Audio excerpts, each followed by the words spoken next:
October 31st, 1961. Halloween, Charlestown Square. Not necessarily December 7th, 1941, but it's a day that kind of lives in infamy. I'm not talking about trick-or-treating, I'm talking about Winter Hill and Charlestown here, baby. So, not to go and talk about things over and over again too much. So, basically, anybody who follows this genre knows that the Winter Hill Charlestown conflict started on Labor Day 1961 when the youngest brother of the McLaughlins, George McLaughlin, grabbed this guy's girlfriend up at Salisbury Beach, where all these guys from the Boston area were partying on Labor Day weekend. Georgie, typical to his nature, got a little too drunk, started being belligerent, got into a fight. Later in the night, he grabbed someone's girlfriend or did something that was very inappropriate. The boyfriend took exception to this, handed Georgie a beatdown. Georgie apparently didn't get enough. He tried to come back at this guy with a broken bottle. The guy's friend jumped in, and the two proceeded to just beat the living daylights out of Georgie. They took it a little too far, almost killed the poor guy. They dropped him off at Anna Jake's Hospital nearby in the next town, Newburyport, which is the town over from Salisbury. They dropped him there, and he convalesced in the hospital for almost 2 weeks. Like, they almost killed the guy. I think he was in a coma for a couple days. So, obviously, these two guys were named Red Lloyd and Bill Hickey. They were both from Somerville. They weren't necessarily, like, straight criminals. I think they were blue-collar guys who kind of maybe did a little stuff on the side, and they were friendly with Buddy McLean and Howie, and they were just part of the whole Winter Hill. Like, Winter Hill wasn't necessarily, like, a criminal organization. It was just, like, a group of guys. They were blue-collar guys. A lot of them were teamsters, truck drivers, lumpers, construction workers, and they did stuff on the side like gambling and loan sharking and stuff like that. But it wasn't really until this conflict that a lot of these guys became hardened criminals. They were just like blue collar guys who maybe drifted a little over to the illegal side of life once in a while. But the Charlestown crew is more of like a criminal like gang. But anyway, so Georgie got the absolute daylights beaten out of him. His brother Bernie, who was basically like the leader of their group, came to Buddy McLean's house, a couple weeks after on Snow Terrace in Winter Hill in Somerville, and Buddy invites him into the house. Before Bernie comes in the house, he starts yelling loudly, "I want these two guys! I want you to hand over these two guys! These guys need to be taken care of! They put their hands on my brother, they put him in the hospital, I want these guys dead!" And Buddy says, absolutely not. First of all, Georgie had it coming. He freaking grabbed the guy's girlfriend. He had the beating coming. And second of all, I'm just not going to do that. I'm not going to hand over two guys that I'm friends with that I don't think did anything wrong so that you guys can whack them. Like, that's not something that I'm going to do. So Bernie never went inside the house. He left in a huff. Buddy knew that this wasn't going to be good. A couple days later, Howie Winter was walking down the street in Somerville, and a car pulls up next to him, and it's got, the Hughes brothers in it. It's got Punchy and Bernie McLaughlin. They invite Howie to get in the car. He doesn't really have much of a choice. They sit him in the middle of the back seat between Punchy and Bernie. Bernie just simply asks him, "Are you with Buddy?" And Howie says, Yeah, I am." They pull the car over. Bernie gets out, tells Howie to get out of the car. Howie gets out of the car. His shirt is like soaked with sweat because he was just probably thought that might have been the last car ride he was ever going on in the rest of his life. So, of course, he tells Buddy, what happened. These guys know how the McLaughlins are. They know they're not going to let this slide. This isn't just going to go away. So, the day before Halloween, October 30th, 1961, around like midnight at night, there's a disturbance in the driveway at Buddy McLean's house on Snow Terrace in Winter Hill. His wife looks outside and she notices there's a few men around Buddy's car. So she goes and gets Buddy and says, "There's some guys outside." Buddy looks outside, sees some guys meddling around his car. He goes into his closet and he pulls out his, he's got a World War II like Luger German Army service pistol. He opens up the door and squeezes out like 3 or 4 shots, scatters the crew, closes the door, and basically just goes back to bed. Doesn't really think anything of it. He's figures he'll just go check it in the morning. I don't know if he thought like they would. I don't know what he thought, honestly. I don't think he seemed pretty shocked the next day when he found out what was on his car. So I don't think he thought I think he thought it was just maybe people just monkeying around his car. Maybe they were trying to like cut his brakes or trying to dismantle his car somehow. So when he was driving, he'd have it would crash or whatever. But I really think he was pretty shocked the next day. So like a neighbor called the police in the morning and said they're out there shooting. Somerville, especially back then, was there weren't many cop callers back there. Like people weren't calling the cops. Like if you were arguing with your wife or if there was a fist fight, they weren't about to call the police. But somebody called the police, I guess, because the gunshots and stuff. So Somerville police officer the next day comes over to Buddy's house, knocks on his door. Buddy yells from the upstairs his bedroom window, "What do you want?" And cop goes, "I think you ought to come down here, buddy." So Buddy puts on his robe or whatever, and he goes outside, and cop shows him, and there's like sticks of dynamite and like wires and stuff hanging from the car. They never got to finish putting the bomb. They were installing the bomb into his car, but they never got to finish doing it. So it was literally like hanging from the bottom of the car.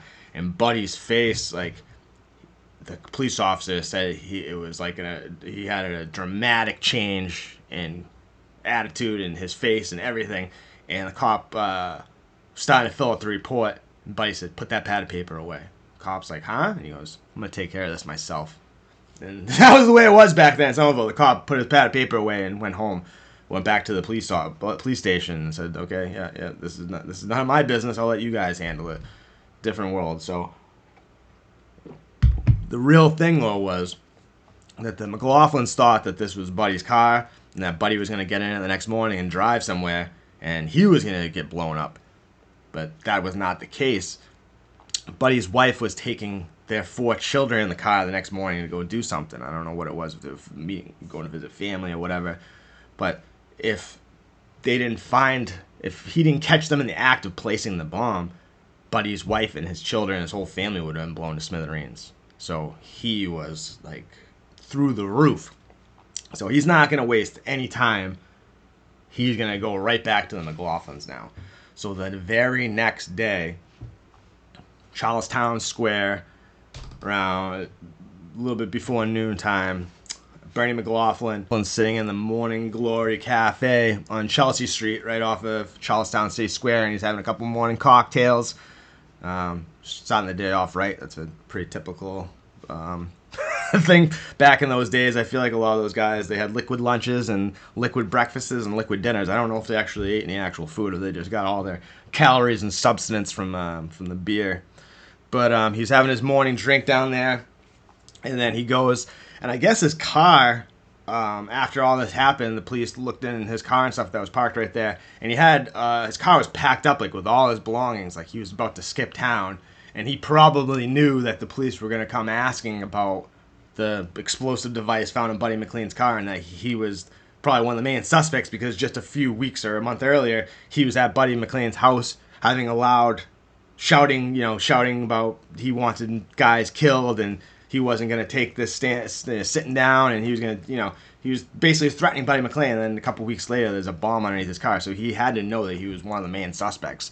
So he had his car packed and he was about to skip town. It's underneath the Mystic River Bridge, and I guess like Charlestown City Square was like they called it a sunless slum because it was like the on-ramp would block the sun, so it was always like kind of dark, and it was like just like a real dingy kind of area. It was mostly a lot of dive bars, and all the longshoremen and guys from the Navy Yard, they would come in there and basically drink all day long. During lunchtime, the places were packed because everybody would go on their lunch break and drink. So Bernie's like routine was he would come there during lunchtime when all these longshoremen and the other guys would be coming for the lunch break and coming into the bars to get their liquid lunches. That's when he would make his daily collections because their main hustles was loan sharking. I'm sure they were involved in gambling and stuff too, but that's when he'd be making his collections for these guys when they're about to go to lunch, and probably lending out money as well.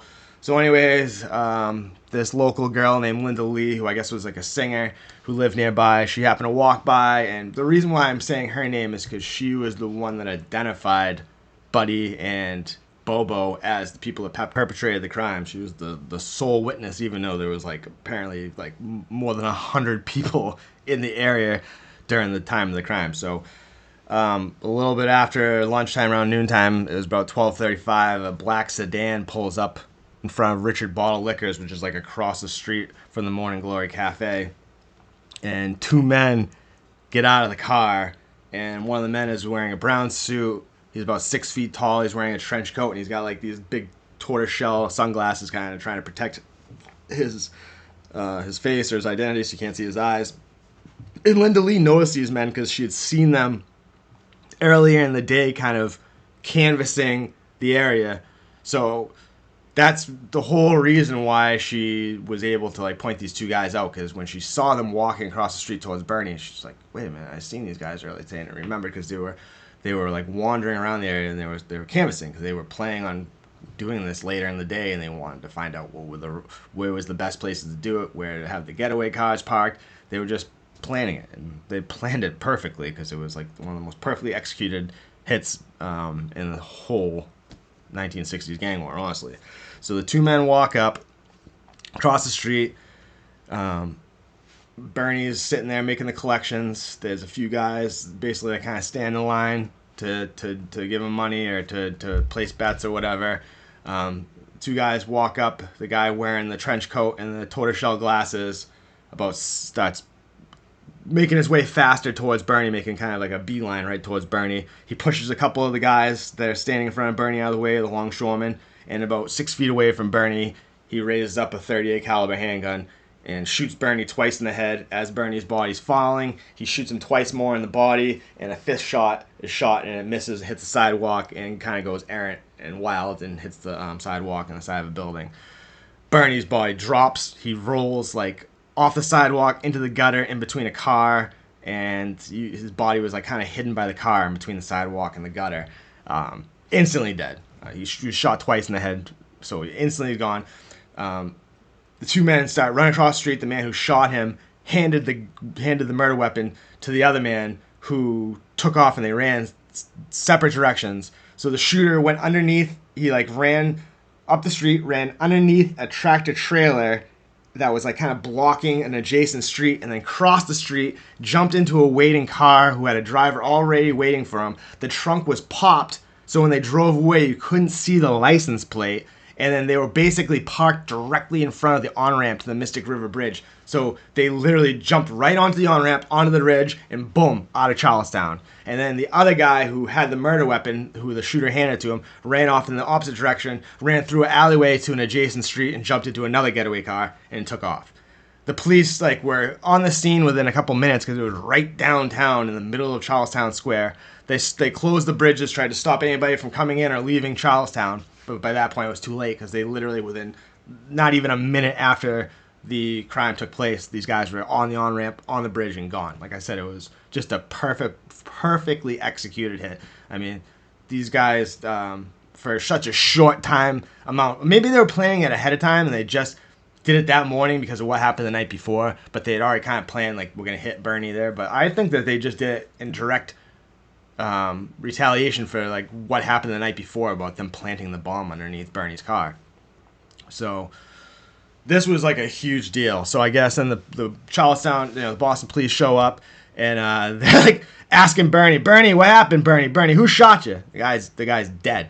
And then the police were kind of shocked. There was like over 100 longshoremen, 100 people outside and around the area, and they said only one guy crossed the street to like look at the body, and the one guy that walked across said, "Whoever did that, the bastard should get a medal."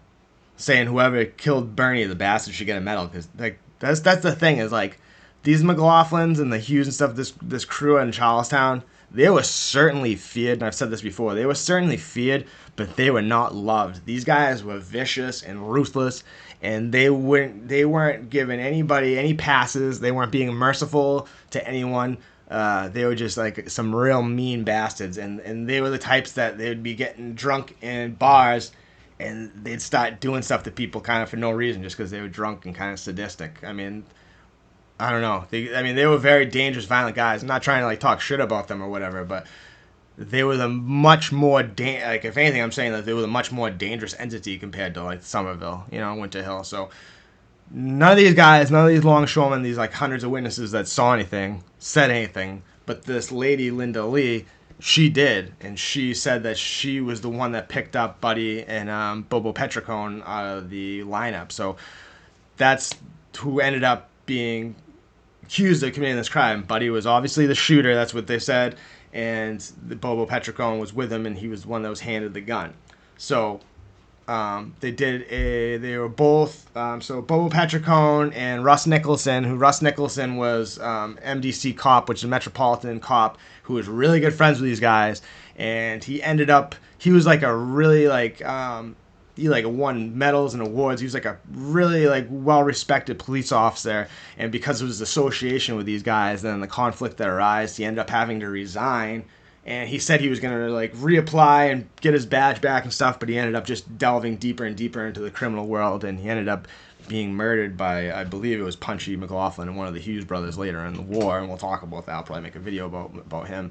But Russ Nicholson and Bobo Petricone went to, I believe it was Capitol Lunch in Somerville after that for lunch, and in the afternoon, and it was like a diner, and they were in there eating, and some cops pulled up out front, and they were checking out the car that was parked, and it was Bobo Petricone's, and had an expired license plate, which is even more reason to pop the trunk so they can't see the license plate, because you don't want to get pulled over just for having an expired tag, and you got the clothes you were just wearing and the murder weapon in the car.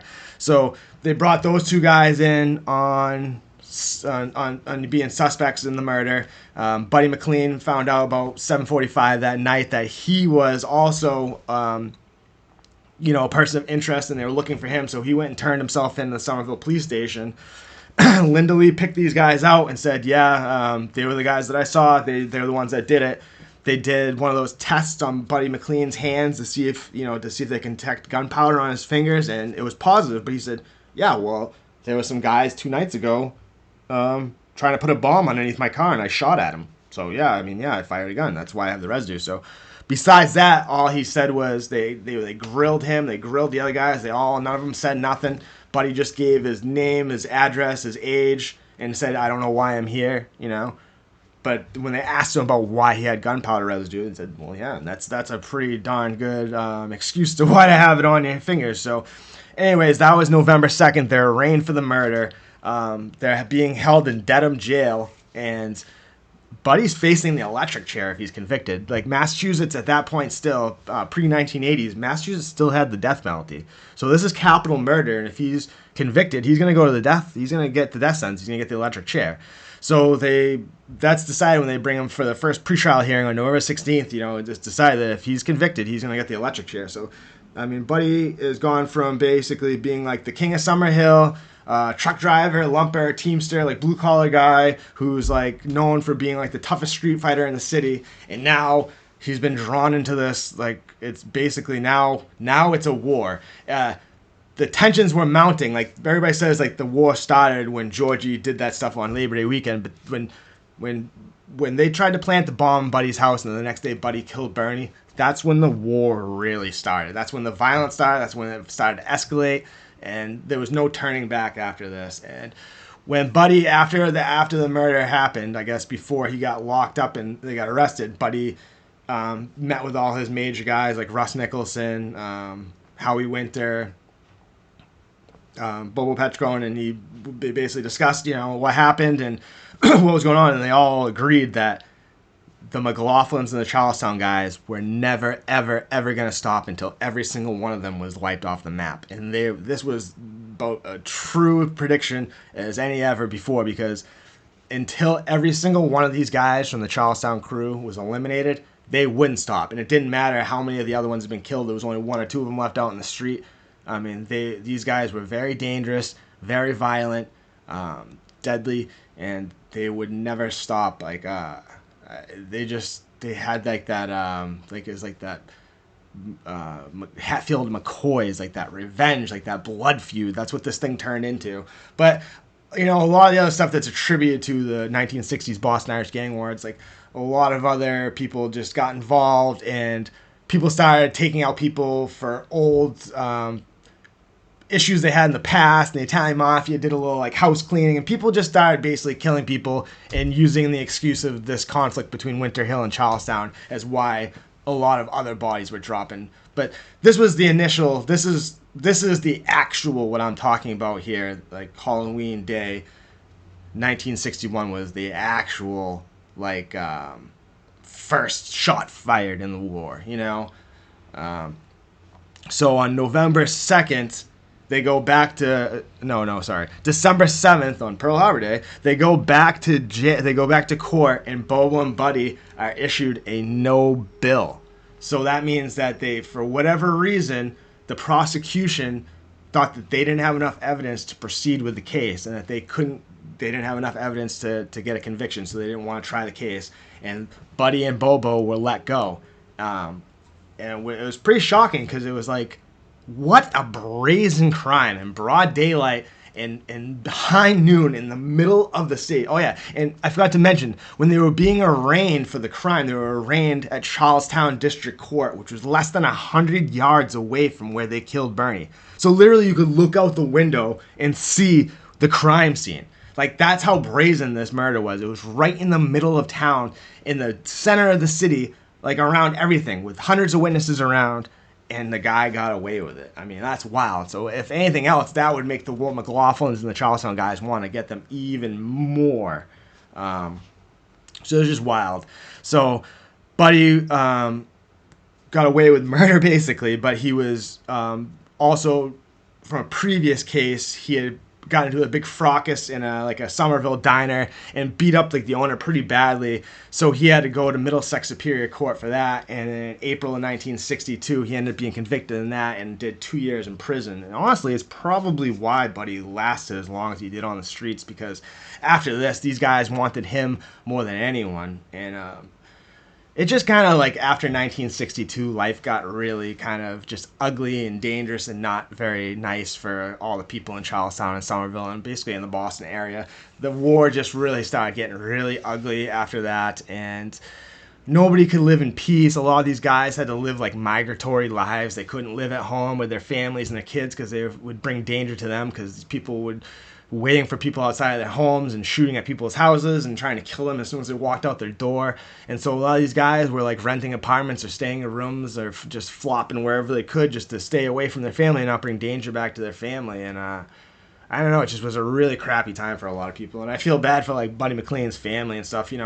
He basically, like, this happened. They went to prison for a couple years, and then when he was out of prison, he was basically just like embroiled in this war, and then he ended up dying a couple years later in 1964, and like at a very young age, and he had 4 little kids and stuff. It's just a lot of people, I think, don't, when they're talking about this kind of stuff, they don't think about that, about like probably all the countless families that were affected by all the murder and mayhem that was happening on the streets at this time. So Howie Winter basically kind of took control of the Hill while Buddy was in prison, and it was kind of tough for a lot of these guys because they weren't able to earn, like the bookmaking, the loan sharking, all that stuff took a hit, because when there's violence, it's the same as nowadays in the drug game. Like, violence brings heat, and people can't be out in the streets making money when like there's a war on. And that's why Patriarca really wanted, Raymond Patriarca, the Don of New England Mafia, wanted to bring this to an end, because it was killing everyone's bottom line, including his. So he declared, I'll have to declare martial law up there, because he was getting sick of all these Irish guys, taking money out of his pockets with their wanton violence. So Bobo Petricone ends up, like this legendary MDC cop from Winter Hill, Joe McCain, I guess he testified in front of a grand jury and talked about stuff that was going on with Winter Hill and Charlestown, just talked to a grand jury about things that involved some of these guys from Winter Hill. I guess after that, he started receiving threatening phone calls at night. They were calling, threatening his wife, saying we're going to burn the house down, like kill the kids, stuff like that. So Joe McCain thought that Bobo Petricone was behind this. So I guess he showed up one day where he found Bobo Petricone at I don't know if it was like a diner or a bar in front of Somerville. He called him outside and he grabbed him. Bobo Petricone was a big dude, and he grabbed him by the throat and he slammed him up against the glass window, and he said, "The phone call stopped today. If anybody calls my wife one more time, I'll come down here with a shotgun and I'll blow all your heads off," or something. He said some shit like that and scared the shit out of these guys, and the phone call ceased. And that's why I say I want to make a video about Joe McCain. I read a book and it was called like Legends of Winter Hill, and it was by this guy Jay Atkinson. He's like a professor at Salem State, and it was about Joe McCain and then his son too, and it was just about stuff from back in this time period, and also like I think the book was written in the early 2000s, and so it was going back and forth between like the present day of when it was written and like the 1960s. And it's a good book, but it's all basically about Joe McCain, and I'd like to do a video about him and like the Metropolitan Police and stuff. But the reason I'm saying this is because Bobo Petricone would then, after all this happened and he realized like his life was going to be pretty short if he stayed in the Boston area, he ended up moving out to Los Angeles, to Hollywood, and changed his name to Alex Rocco. And you might recognize him from Godfather movies as Mo Green. And he tells Michael Corleone, "I made my bones. I'm Mo Green. I made my bones while you were banging cheerleaders." Classic. But a lot of people don't know that that guy was actually he was a real mobster from Boston, and he was best friends with Buddy McLean, and he was there on the day that I'm making this video about, Halloween 1961. He was there with Buddy McLean the day that Bernie got killed, and the day that this war that everybody talks about is one of the most famous things in Boston organized crime history, the 1960s Boston Irish Gang War. It started on that day. You know, that was, I mean, officially you could say that the whole reason it started was because of the Labor Day weekend and what Georgie did, but the violence really started and escalated, and from that day forward, like the Winter Hill guys surmised, the Charlestown guys were never ever going to stop. Once they killed Bernie, they had to kill every single one of them, because these guys were never ever going to stop coming for Winter Hill. Once they were revenge bent, nothing was going to stop them. So hope you guys like this video. I know some of the stuff I talked about is possibly a little redundant, stuff I've talked about in other videos, but honestly, I think a lot of people never can get sick of hearing about this stuff, and I don't really get sick of talking about it because it's so interesting. There's so many separate little things that I can talk about from the Boston Irish Gang War, and separate incidents and stories. It's just like kind of like endless material. So like I said, if you guys like this video, I hope you did. Hit the like button, subscribe if you're not subscribed already, leave me a comment, make a request. But like I say all the time, guys, most importantly, make good choices, good decisions, take good care of yourselves, your family, your friends, your loved ones, other human beings. Have a great day. I'll talk to you guys soon. God bless.